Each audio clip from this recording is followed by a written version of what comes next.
my dear friends, again. Now we're approaching the Terazija street from the other side. I mean, again, the Hotel Moskva. This building under construction is the Hotel Balkan. And in front of us, the Palace of Albania.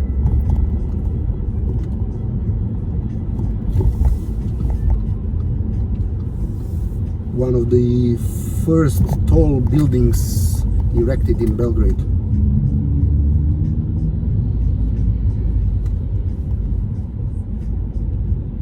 I don't know, I have to check about the name, whether it has been named like that because of the Golgotha of the Serbian army during the First World War.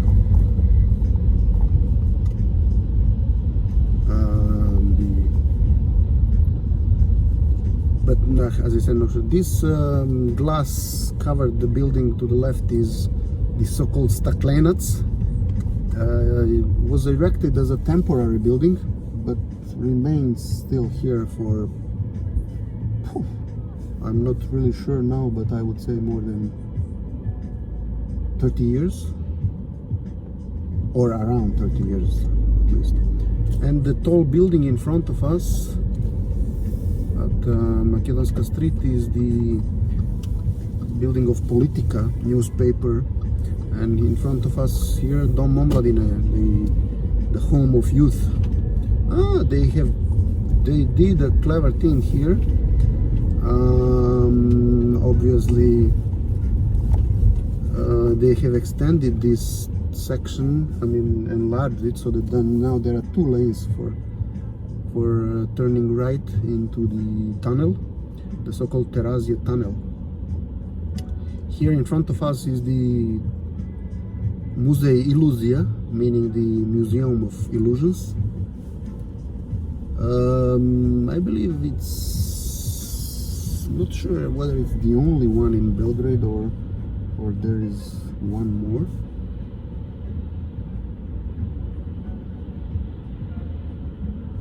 And now actually I'm entering the Terazija tunnel.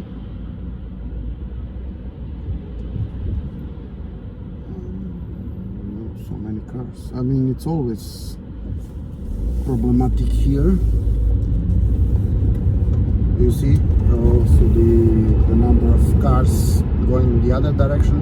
Practically the tunnel is almost always full.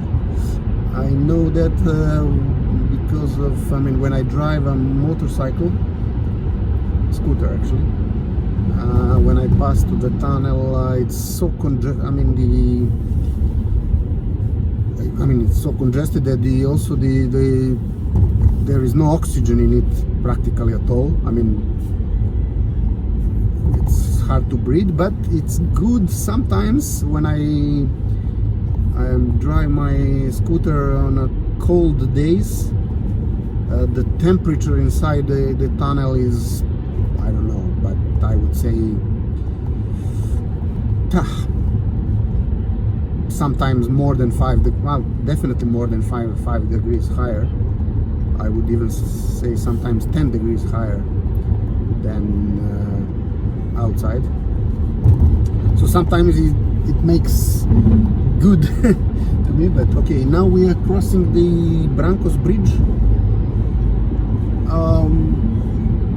One of the main, definitely, bridges in Belgrade over Sava River. And what we see, the 2 buildings on our right are the so-called CK building. There was one that was called the building of the Central Committee of the Communist Party of Yugoslavia back then. That building was damaged during the NATO bombarding in 1999. And then it was renovated, and at the same time the Ušće shopping center was erected together with the reconstruction of that tower. And more recently, I mean last year practically, the other tower was erected. It's not really a twin,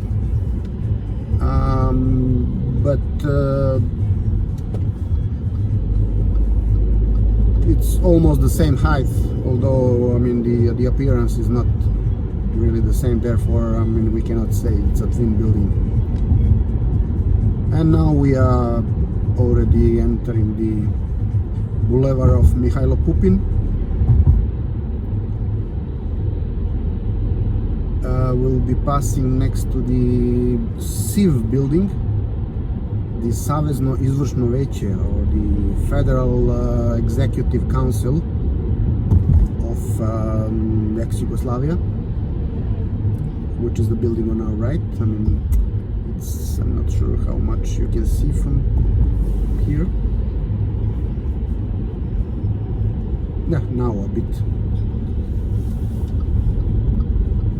And we'll be making a left turn here. We'll be seeing at this block, we'll be seeing two newest new building in New Belgrade, the so-called Blue Center building, and the other one that I don't know what is the official name, but it's usually known as the building of Victoria Group, and one of the latest churches just now on our right. This now location is practically the seat of several banks, including the OTP bank, as you can see. And now on the right there will be Belgrade Arena. We'll not be seeing it yet. And the building at the far end of this street, just behind the highway, crossing of the highway, is the famous, I believe it's block 23, if I'm not mistaken, with the heliodrome at the top, as you can see it.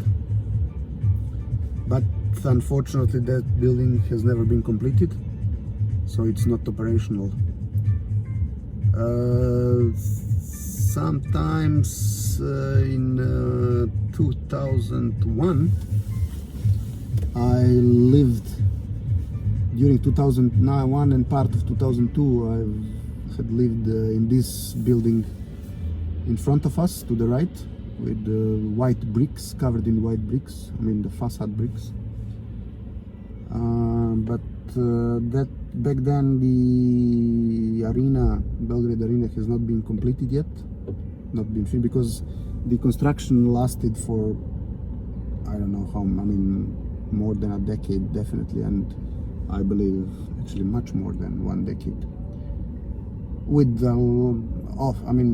because in the 90s it was quite, the 90s, as you can tell, were quite problematic in Serbia. What remained from Yugoslavia back then, essentially Serbia and Montenegro. And now we can see on our left, the Belgrade Arena,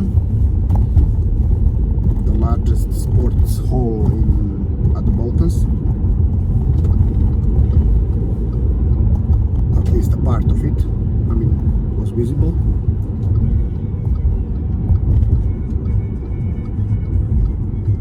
And here the GTC house, one of the first modern office buildings in Serbia, erected after the year 2000.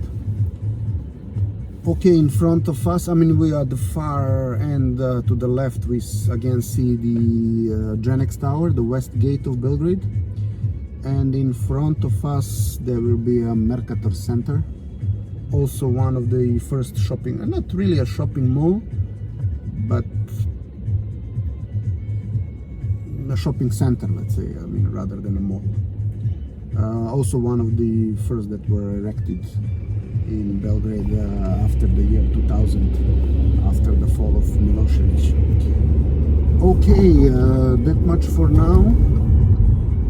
We'll talk to you soon again. I'll just wait for a few more seconds so as for Mercator Center to become visible. And there are also some now modern residential buildings on the left with relatively nice architecture.